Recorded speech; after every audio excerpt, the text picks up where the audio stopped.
coordination. On the pod today, we have Gregory Landua, who is co-founder of the Regen Network. Regen Network is a Web3 marketplace where you can buy, trade, and retire ecological credits in a voluntary carbon market. So Gregory has been an inspiration for me since writing the GreenPilled Book and starting the GreenPilled podcast. It's the second time we've had him on the podcast. On the podcast today, we're talking about what's new since the last time we had him on.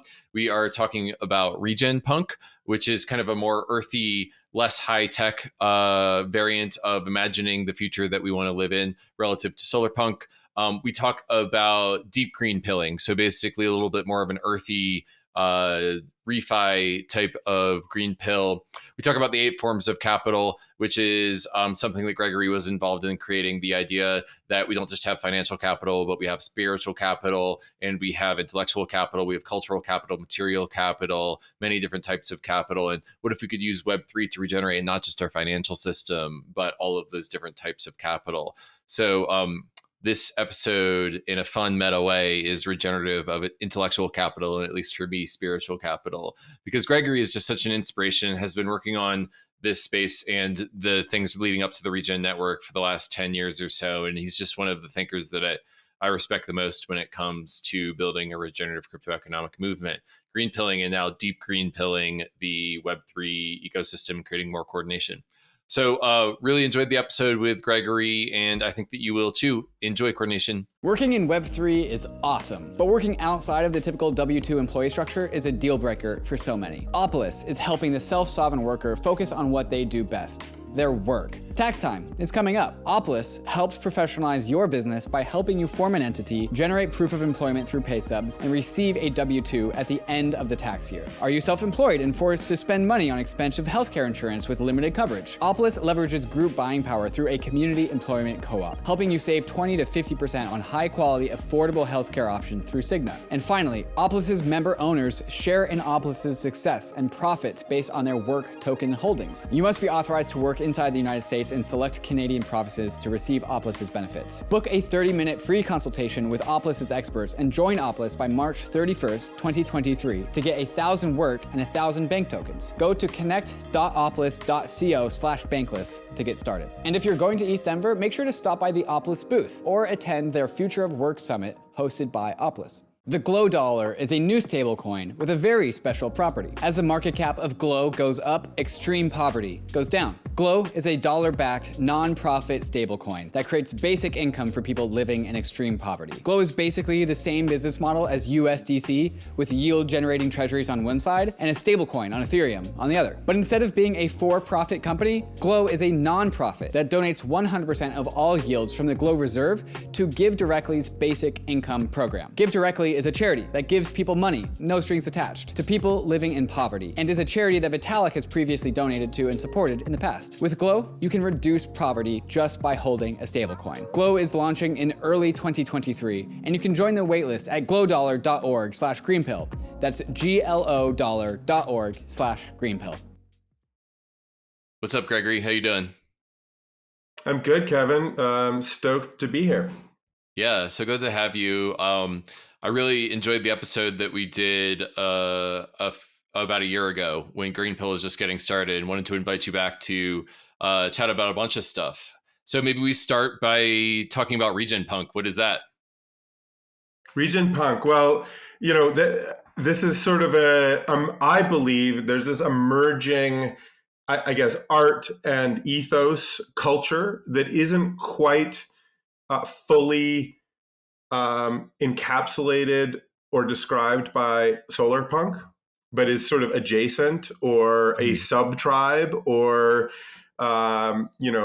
but has some clear differences, I think. And maybe it's a little bit more cottagecore than it is, like utopian techno future or something like that. And maybe it's got a little bit different set of kind of like, maybe it's a little bit deeper green, than brilliant neon green. Maybe it's a little bit, and maybe it's a little bit more focused on the relationship between humans and the greater than human world, agriculture, land use. It's just a little bit more, and I think it is kind of a sub-tribe within the larger, it's probably a little bit less beyond meat and a little bit more holistic grazing, you know? Mm-hmm. So let's play back a couple of these things just for the audience. Solarpunk is about sustainability and sort of nature integrated with technology, but in this like high utopiast world where there isn't a lot of people. And RegenPunk is more of a deeper green than that. It's more about land use, salt of the earth, less beyond meat, and more like eating. I actually don't remember what you said there, but and then like what's cottagecore? So can you take us deeper now that we've cottagecore is like an internet aesthetic where people post, you know, photos of cool little log cabins in the woods, or like mossy hobbit houses and stuff like that. Mm-hmm. So this like deep forest imagery, does that come from actually using Web3 in order to create material capital? Basically using Web3 in order to regenerate the earth is like, what is the intellectual sort of analog to this vision of being in the deep forest? Do you think that it informs that aesthetic? It's a good question. I mean, I think, yes. I mean, I think in RegenPunk, there is maybe just a little bit more techno-skepticism than techno-utopianism, but very clearly there is kind of the DIY, like we own and operate our own digital networks and computer-aided governance, and you know, and are embedding market mechanisms and funding public goods. I think that's all really, as you're saying, like that is the pathway to get there, and I believe it and is kind of intrinsic. I was recently talking with Daniel Schmachtenberger, who many of your guests probably familiar with. You did a couple of great episodes with Daniel, and shout out, Daniel and I have a podcast on the Planetary Regeneration podcast coming out pretty soon. And one of the things that he said that really resonated with me, which I would identify kind of, you know, in a way, both with Solarpunk and RegenPunk, is the embrace and acceptance of high technology, but the emphasis on high ecology, right? Where this isn't sort of like a Luddite revolution necessarily. It is really like, hey, we need to roll up our sleeves. We need to learn to be owner operators of this sort of digital enablement of humans to coordinate. But maybe we're also going to try to do that in as minimalist a way as possible. You know, maybe we're going to also understand the potential for, you know, addictive behaviors and degen behaviors to sync all of that. So we're not going to love it just for its own sake. Yeah, well, you know, I think it's interesting what you said about being tech skeptical and more local. Like, I feel like if Solarpunk is high utopian, high tech, high globalist, then RegenPunk feels like it's more about putting control and sovereignty back into local communities, and that leads to the more minimalist way of life and the high ecology way of life. And for me, you know, understanding the it feels like there's almost an analog here with like the Ethereum architecture, which started off as this giant layer one and is now decentralizing into all these layer twos, to what Cosmos has with IBC, where it's kind of like every sovereign Cosmos chain to itself. Like there's almost more like of an emphasis on localism in Cosmos, and I see that mirrored in RegenPunk, whereas in Ethereum I see like a little bit more of a Solarpunk aesthetic. Not that I would say most Ethereums are globalists. There's the nuance there, but do you see an analog there with the Cosmos architecture informing the philosophy? 100%. I would definitely, I think Cosmos architecturally and from an ethos perspective is very regen punky. And yes, it is that localism as one of the core sort of design principles, sort of this idea of bringing sovereignty as close to, you know, the local interactions and relationships as is possible. And then allowing people to assemble and federate into larger conglomerations and coordination systems, you know, in our case in Cosmos via IBC, via shared security. But you always want the tools so that you don't force people into the tyranny of network effect, into large, monolithic, globalized systems, because that's where we start to lose diversity and nuance and beauty and the kind of like inspiration. All of those things get squashed when you get into these big, monolithic, modernist, globalist schemes. Yeah. So it's like, how do we create the sovereignty of local values and of local goods? Whereas in the globalist economy, everything becomes like Bud Light and Super Bowl ads and like cheeseburgers, like global commodified sort of goods when you're in the more high globalist type of economy.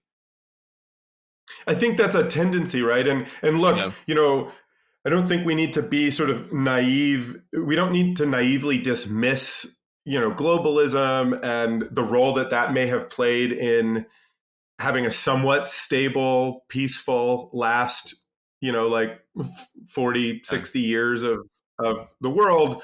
But on the other hand, we can also understand that, look, wow, there are consequences of this sort of like globalized, homogenized, accelerated economy that that came about for maybe people wanted progress and affluence and all of these good things, but it has consequences. So then we can ask, how do we coordinate and maintain that kind of I guess relative peace and prosperity, but also ground that and root that in local sovereignty, in local, again, regenerative relationships. And I'm very passionate about this question of how do we recenter the economic relationships between humans and the greater than human world, our biosphere, the ecosystems we're part of in our economy, so that we're actually coordinating to be a keystone species, a force for regeneration, so that as we practice agriculture, we're deepening the soils, we're making them more carbon rich. As we practice forestry, we're improving the forest health. And that is completely possible. I mean, there's a huge body actually of scientific evidence that humans are capable of enhancing ecological health while extracting value for our food and our building and our medicine. Like, that's totally possible. It's just how that exchange and that relationships takes place, right? That's RegenPunk. That's permaculture. That's regenerative agriculture. That's sort of that sphere, that memeplex, the quest to try to unfurl that. And Web3 has such a powerful set of tools to explore that design space, I think. Yeah, totally. Well, the reason why we do these episodes on the endless procession of punks, solar punk, terra punk, lunar punk, is because there's a loop between imagining the world that we want to live in and then building it. So the more that we can imagine it and articulate it as articulate those value systems, the more the engineers and the creative people in the world can pull the hearts and minds of humanity towards it. And so that's why we do those episodes, these episodes about these different types of punk. And one of the things I'm really excited to get really deep and weird with you on, Gregory, is that, it says in the GreenPilled podcast album art, regenerative crypto economics. And the GreenPilled podcast album art is like light green. So I want you to take me like deep regen punk. I want you to take me like deep forest green pills. And let's do some deep forest green pilling here. Tell me about Web3 permaculture. Tell me about living in harmony with the people and the communities around you, but also the nature around you. Like, let's take some deep, dark green pills together.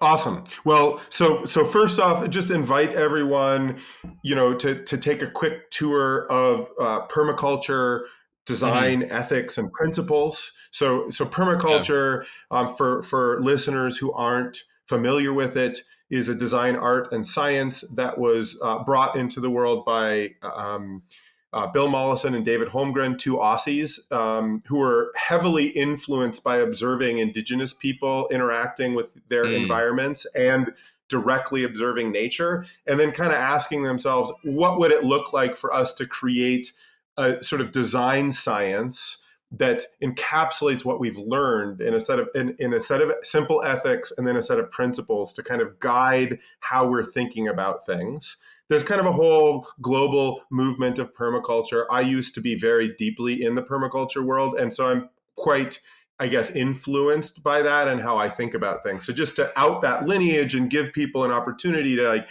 dig in and do your own research. There's so many different great teachers and resources there. The three ethics are earth care, people care, and fair share or care for the future generations. It's put, that third ethic is articulated by different people in different ways.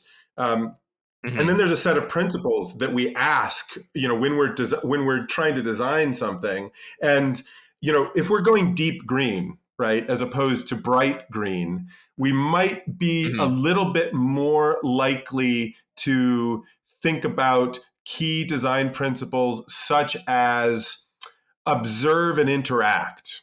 Like there's this idea in permaculture that before you make a design intervention in a landscape, you should probably watch that landscape for at least a year, right? So there's this idea of going slow and really observing the system that you want to engage with. Now, if I was to critique the sort of like bright green, solar punk, high, sort of like high utopian vision in the Web3 space and be like, hey, I want to invite you all to take a deeper shade of GreenPill. It'd be like, what are the ways that we can be more deeply informed, for instance, around DAO governance, around the experimentations that have preceded us to understand how human coordination works and doesn't work, and really like base our design on those sorts of things? How can we observe relationships between different living systems in a watershed, for instance, outside our doors, and really base our design decisions and our technological decisions on those functional emergent phenomena of life? So that's one sort of piece of things. Another piece, as you were mentioning earlier, that I really think is important and deeply RegenPunk, and you really honed in on this, is just we have to be considering, I guess, local sovereignty and integration and self-regulation. So what does that mean, right? Well, to me, that means in Web3 design, that means really deeply exploring things like sovereign application or community specific blockchains that can choose to engage in shared security or roll up relationships or other pieces like that, but where you're really aiming to build the capacity of a community to maintain its own consensus about what it thinks is important. Because that enables us, in its deep green perspective, to have a diversity of approaches instead of a singular monolithic approach. So you can start, so that diversity, that mimics how we see rainforests work and how we see ecosystems work, right? Different communities, different actors need to adapt to specific circumstances. So they need a maximum of flexibility around how they're designing it. But they do still need sort of consensus and interoperability across those systems. So again, that's kind of an invitation maybe into the deeper shade of GreenPill.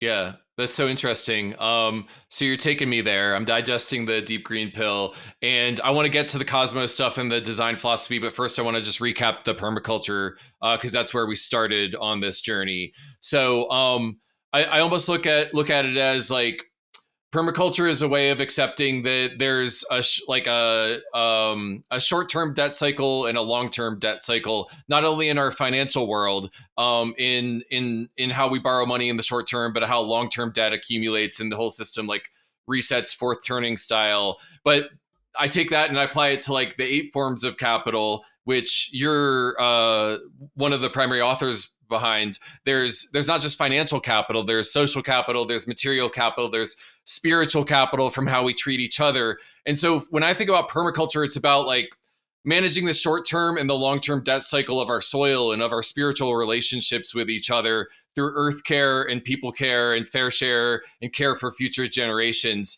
Like there's a long term debt cycle where if you don't care for the people in your community and you're creating spiritual debt, if you don't care for your soil, then you're creating soil debt and you won't be able to grow anything anymore. And so I don't know, in my mind, permaculture just seems like a way of managing those debt cycles, except with different types of capital. Am I on the right track at all? Yeah, definitely. I think that that's the right track. And that 8 forms of capital framework really emerged out of the permaculture movement. It gets used a lot in the permaculture movement. It's sort of like a folk economics framework. And, at some point I can tell the story of how that framework emerged for Ethan and I, who co-created it with me. But,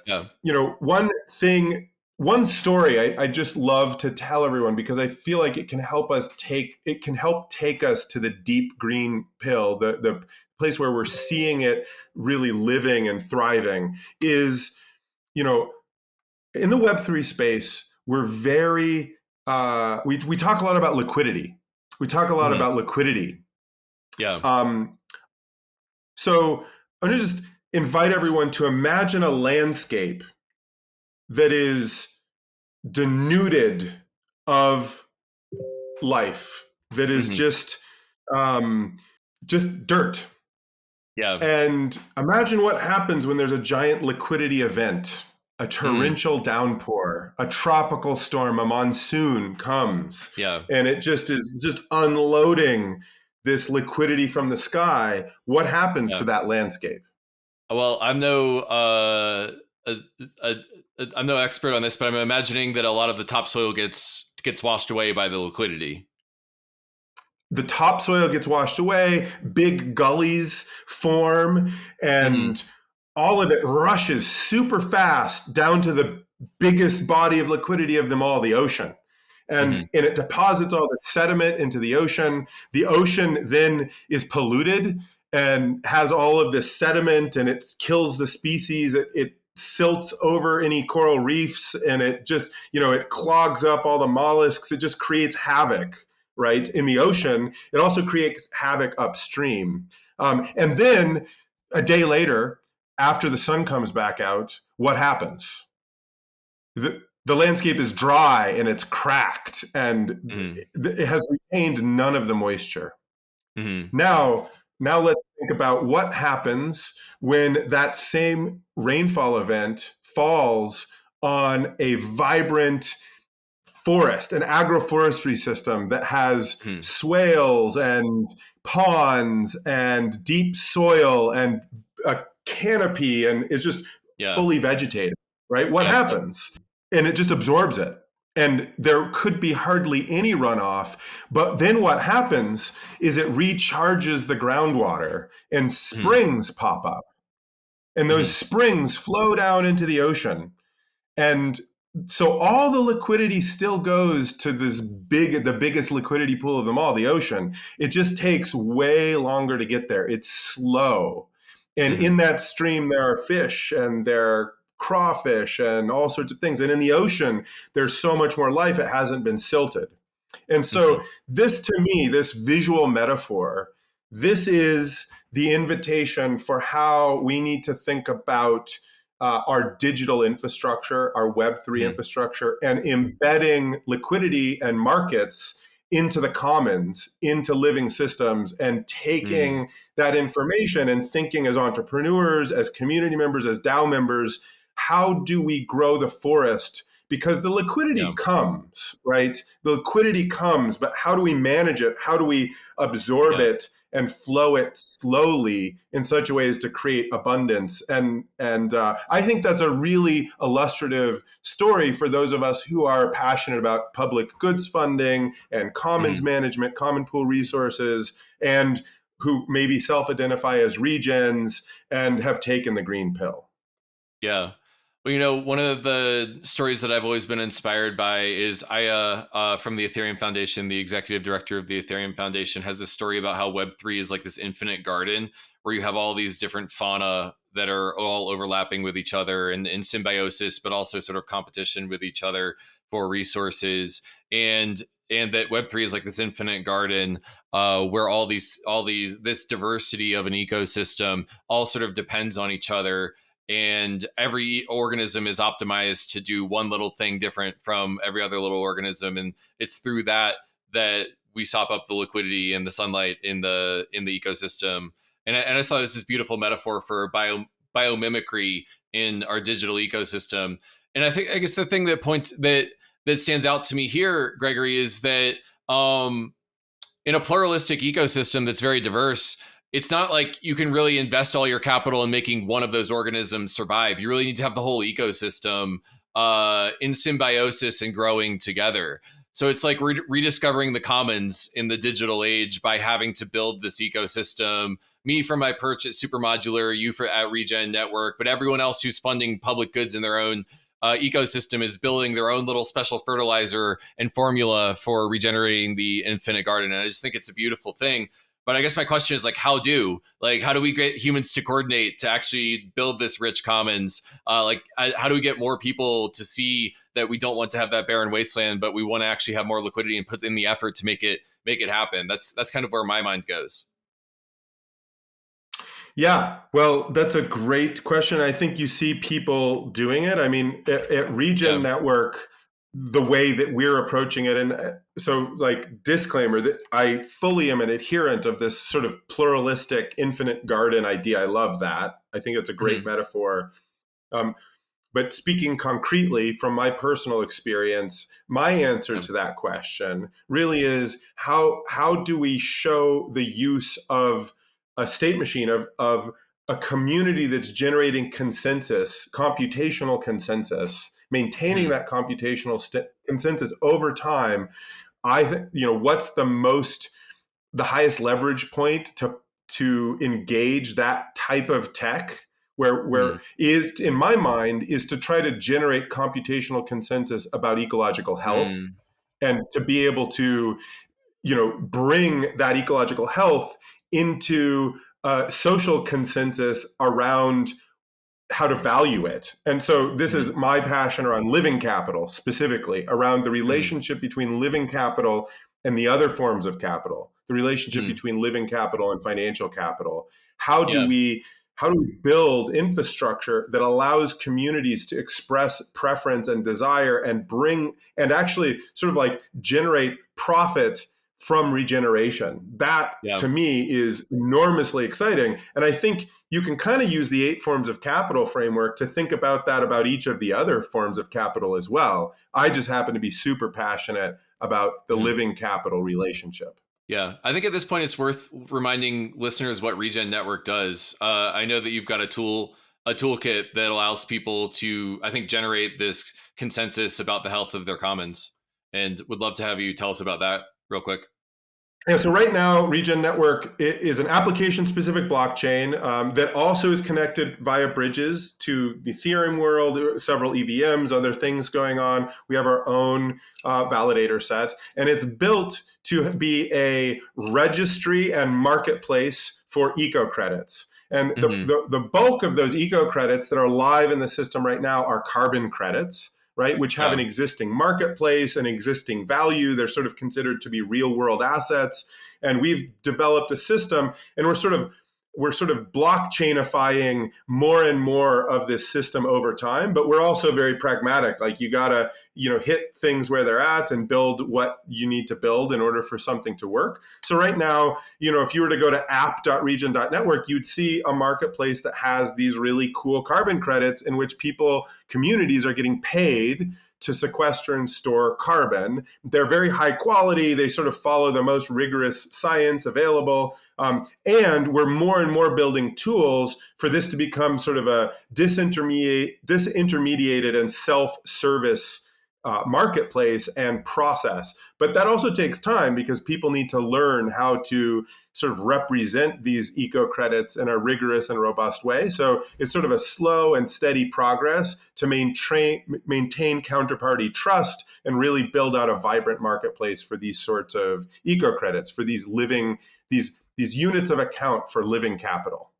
So I'm wondering if you could tell us about how you solved the Oracle problem of the creation of a carbon credit in one of these local communities. Like, are there sensors that ingest into the blockchain and attestation that a carbon credit, or sorry, not like a carbon credit, but like an ecological credit, a superset of what carbon credits are? Like, how do you solve the Oracle problem? What's a typical use case for these credits? I'd love to just get like real hands-on with the tech and the use case of Regen Network, because I think that's where the rubber meets the road on a lot of this stuff.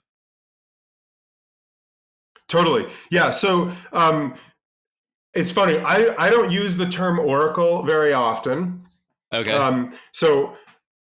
We take more of a trust graph approach around ecological data claims and then the credit minting process.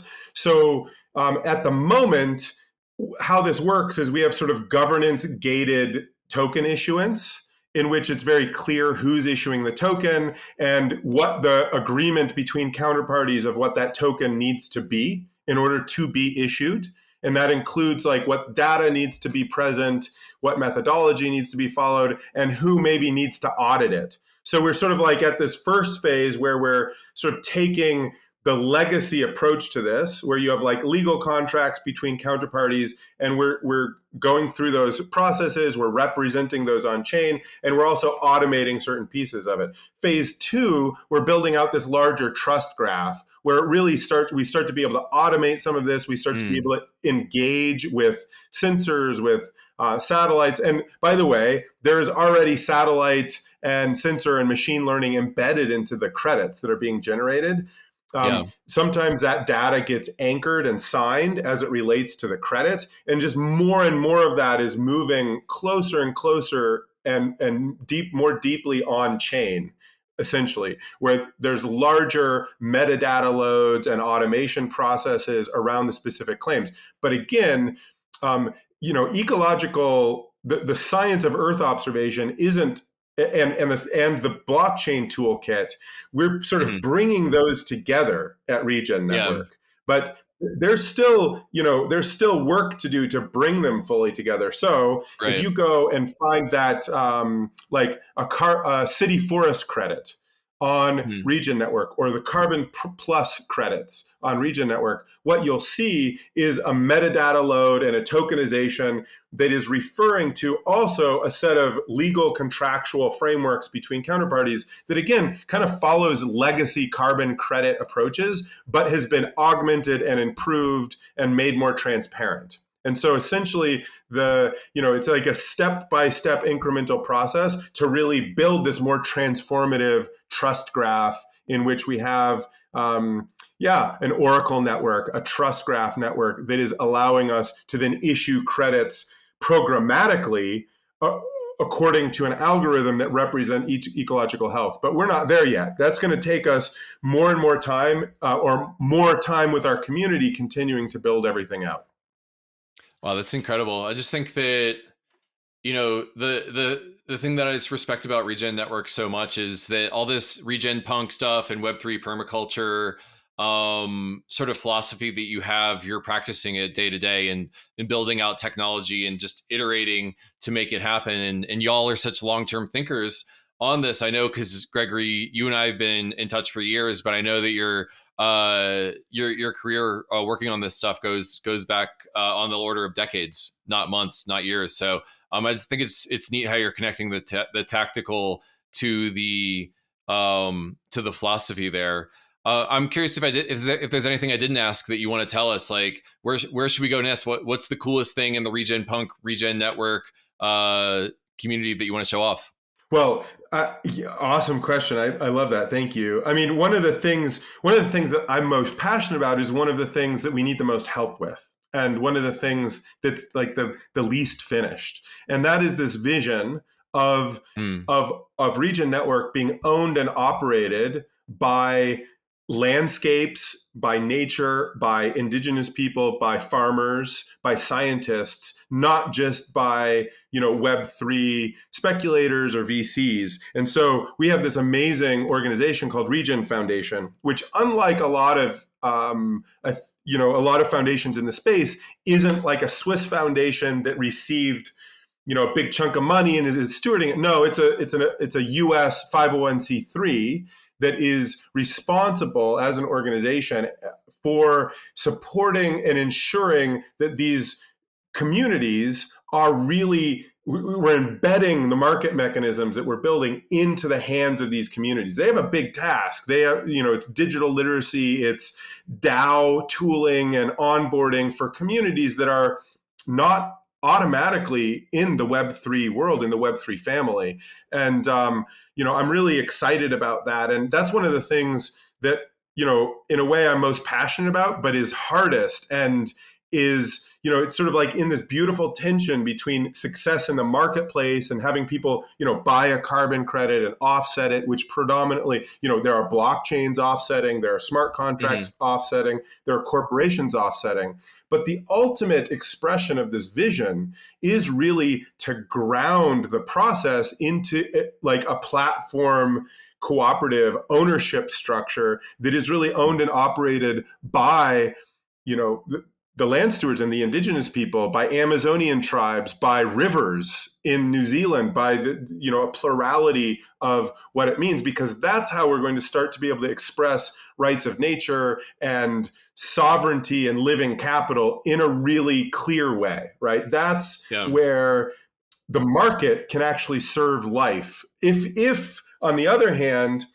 and there's lots of experiments in the ReFi space, and I respect all of them, but many of them aren't really rooting, with this deep green pill, many of them aren't really rooting things into ownership and governance of these communities, which are ultimately producing the value through how they interact with living systems. So that's something that I don't as often get to talk about. And I don't sit on the Regen Foundation side. As a founder, I influenced and helped co-create that vision, but there's a very clear separation between the company that I'm CEO of, which is Regen Network Development Public Benefit Corp., right? And Regen Foundation, which is this 501c3. And so I get to sort of be a fan and sometimes use my soapbox to talk about it. And as a community member, help co-create and connect. But there's sort of this organization that is really led right now by Austin Wade Smith, who's brilliant and is going to be at ETH Denver as well. And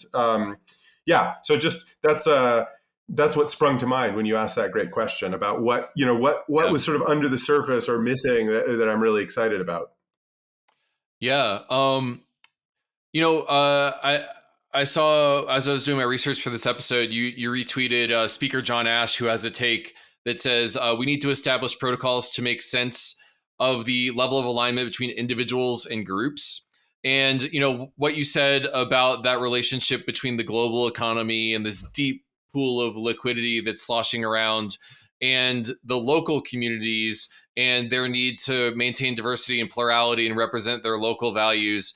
It feels like the history of those things has been one of like global imperialism and domination from the global or of the local. But if we can sort of reverse that cycle of domination such that we have bottoms up community currencies and sovereign communities that are thriving because of their plurality and diversity, that feels like a huge leverage point for humanity to establish that sense of alignment between the global collective and our local communities. And so, yeah, I mean, it's definitely, it feels like a high leverage point to me.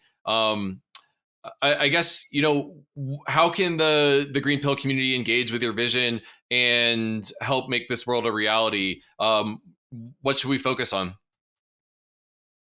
Well, I mean, obviously we love people to come check out Regen, become community members, engage with us.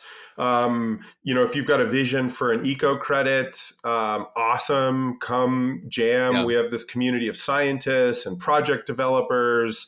A disclaimer, Regen Network isn't really a developer focused community. We don't have like arbitrary smart contract, endless, like choose your own adventure permissionlessness like Ethereum does, which is awesome and we love. However, via IBC, if you're sort of like a dev, a Solidity dev, and you have cool ReFi aspirations, you could be potentially deploying on Evmos and interacting directly with Regen and sort of like doing DAO governance and tooling and all sorts of fun stuff. But Regen, we sort of have a more lean, strict, things have to go through governance to get on chain, slower, more methodical. So just to like set that expectation for people. Don't expect that it's like cool. There's like a DevRails engineer. But if you're a farmer, if you're a scientist, wow, do we have an amazing community of people who are working to build this blockchain just for you. So come and engage. And if you're a developer, I mean, obviously we'd love that. I just want to set expectations about how the development process tends to work in our world, which is a little slower, government gated, governance gated rather, and sort of like really focused on the core use case, because we don't want to compete with everybody. We want to create this ledger of record for ecological state and a well-governed marketplace for eco credits. That's what we're doing. So let's see. So Discord, probably pop it into the show notes. I always love to engage with people on Twitter as well. And for those of you who are interested, we've been doing this experiment with a GPT-3 sub model called Ceres, which, working with Speaker John Ash, we've created, trained on Regen Network's technical papers and white papers and blogs, and then in a dynamic process with myself and some other sort of like founding members. So you can actually go interact with our first attempt to create the voice of Regen, the voice of Regen Network. And we're going to be working to create other sub voices and actually start to experiment with DAO governance, where these are sort of automated protocol politicians for sub DAOs that are helping govern specific elements. And that may sound kind of far-fetched, or maybe it doesn't, because things are moving so fast. But what's cool is it's already underway. So Ceres exists. She's out there. You can communicate with her in our Discord. We'll probably be trying to get her up onto Twitter before too long. And I know at some point you should have John Ash up on your podcast, because his vision of cognitism and the iris, sort of being able to use these tools to allow communities to train and express their voices as individuals or as smaller communities, I think is a really core and important part of how, in addition to sort of the Web3 computer-aided governance, this DAO vision, but having the ability to train a voice that can amplify and articulate things efficiently and clearly for communities, and to be able to govern and upgrade that and calibrate it as you need to, is really exciting and transformational. So shout out to him, and definitely really inspiring work. Yeah. Well, it feels like there's a lot of interesting stuff going on here. I've got Speaker John Ash in the podcast queue, I think, for the next month or so. And then we're going to do another episode together where we go deep on Cosmos and Regen Network's position in the Cosmos ecosystem. And I think that we're going to take a few more deep green pills the next time we record one of these. So this is a good starter, though. Gregory, thanks for coming on. For sure. Yeah, it's been a pleasure. Kevin, love the podcast, and super excited to hopefully see you here in a couple weeks at ETH Denver. Yeah, that's right. I think this episode will probably air around ETH Denver as well, and looking forward to hanging out IRL. Gregory, you're an inspiration to the community. I think that your work has been foundational in the Regen community. I think you and people around you were talking about Regen back when I was still working in Web2 startups. So massive respect for you, and thanks for coming on the pod, Gregory. Can't wait to do the next episode. Thanks, Kevin. I'm inspired by you as well. Cheers.